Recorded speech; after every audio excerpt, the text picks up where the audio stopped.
Hello, I'm John Mamias, Executive Producer at CD Projekt RED, and welcome back to our continued development diary series on The Witcher 2, Assassins of Kings, and now the Enhanced Edition. Today we're going to delve into some of the new features we've created for the Enhanced Edition. To allay some of the story complexity, we've created some new cinematic sequences and spread them throughout the game.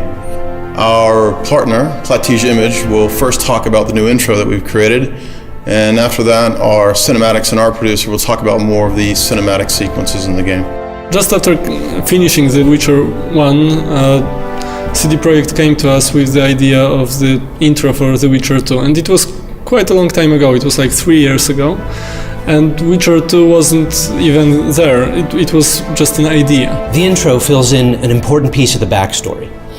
Those who've played The Witcher 2 might remember that King Demoven's death at the hand of an assassin is something of a known fact at or near the beginning of the game. The intro shows exactly how that happened, and it shows it in spectacular fashion. From the very, very early stages, we knew what will happen in the intro. We also quite early knew where it will happen, because the idea of the action happening on the boat was very early in the process, and it came directly from CD Projekt.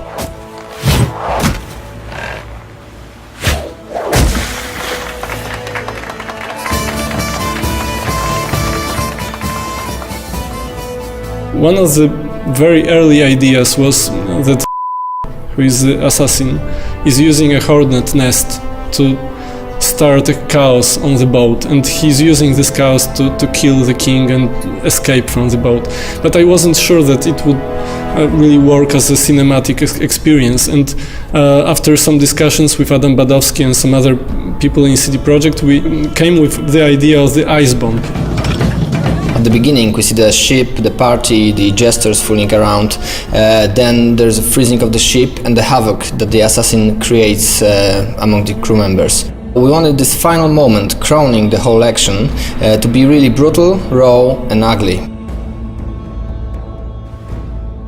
I've realized that it will be so much more interesting and there will be so much more tension if we actually make the assassination during the collapsing of the ship. And this idea was very late in the process. It was after all these stages of acceptation, and it already changed everything, but we loved it so much in Plattige, and the people in CD Projekt also loved the idea, that we decided like a week before the start of the production to change this detail, which actually changed everything.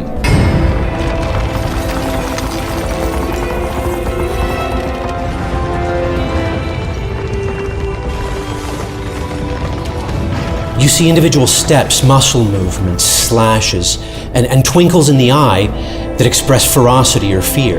And they're all important. They all bring in a mountain of meaning. They suck you in and draw you to the edge of your seat, and bam, 3.5 minutes and you know you're gonna have one badass motherfucker to contend with.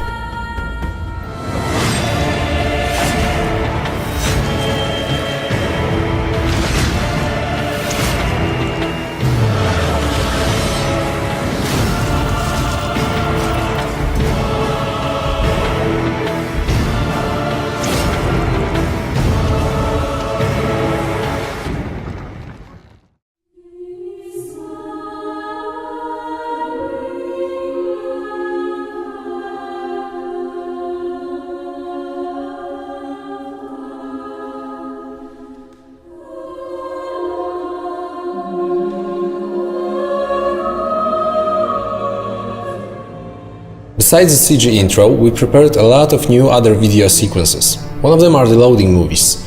They were constructed to summarize what happened in the previous act and create a smooth transition to the next one.